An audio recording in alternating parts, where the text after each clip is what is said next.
Good morning, all students. Today we are going to learn filtering. Filtering is nothing but removing unwanted signal. That signal may be a frequency signal or amplitude signal. As far as removing unwanted frequencies are concerned, we use low pass filters and high pass filters. Band pass filter is also removing certain portion of frequency which are not required by us. This type of filters are designed using operational amplifiers. It may be a common mode operational amplifiers or it may be a differential mode amplifiers. As far as amplitude unwanted signal are concerned, noise is considered under this. So removing amplitude of noise is nothing but amplitude filters. So amplitude should be removed from the signal is one type of filtering. So this is what a filtering is. Then we will switch to shielding. Shielding means if there are two signal or two lines passing from very low distance, then it interferes some magnetic flux between these two lines, and that should be avoided. Or say shielding is nothing but a prevention of interfering one into another. In Marathi we call shielding means dhal. It is a protection. Which type of protections are there?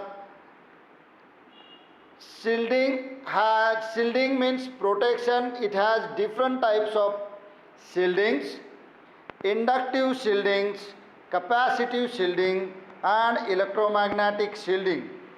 Inductive shielding means electromagnetic flux get interfered with another magnetic field which is very close to each other. So inductive shielding is mainly concerned with self-inductance. Shielding also prevents noise energy from coupling between circuits. As I explained you, if two lines, that is phase and neutral, is passing from single wire, then it should be shielded somewhere. So a rubber plastic cover is a shielding of that wires, of that lines. The wires are also twisted because twisting removes magnetic flux interference among each other. So inductive shielding, it is mainly concerned with self-inductance and mutual inductance. Inductive shielding reduces noise coupling by reducing magnetic flux. Inductive power transmission can be put up in various forms, that is located around transmitter or primary coil to prevent power transmission to the region where it is not required.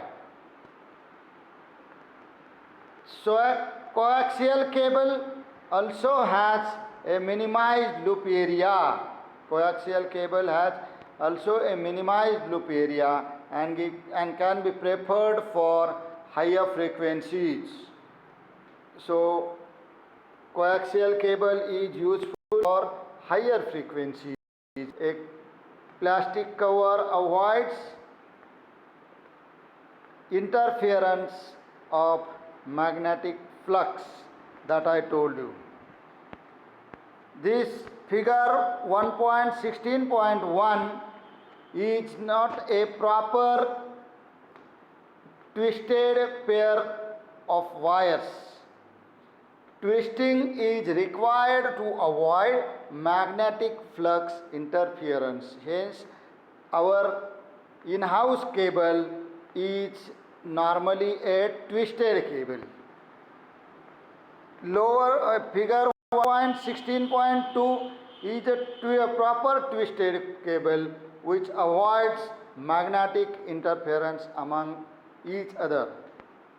Then we will switch to capacitive shielding. Capacitive means if there is a capacitive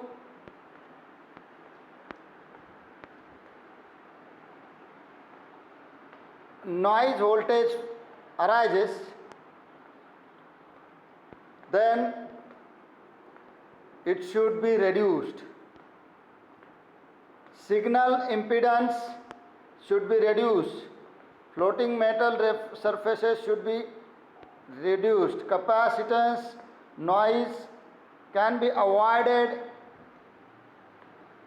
using stray capacitors. Instead of using a bulky capacitor, we will use two different small capacitors.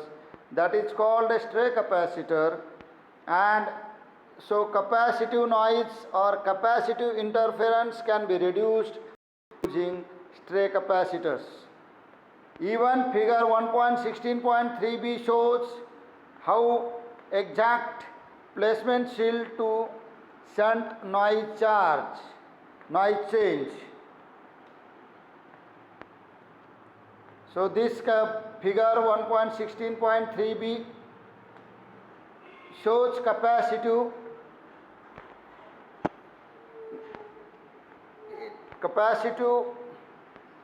noise reduction technique. Then there will be last one, electromagnetic shielding is also there for a very high frequency, that is 1 gigahertz frequency. Electromagnetic interference occurs, that is EMI and EMC noise occurs, that should be shielded properly. So radiation source are different which interferes in our signal, and that should be avoided by certain shielding, that is called electromagnetic shielding. Figure 1.16.4 shows the electromagnetic energy exit points in a product. So while designing product, filtering and shielding should be taken care of. We will learn next point in the next lecture. Thank you.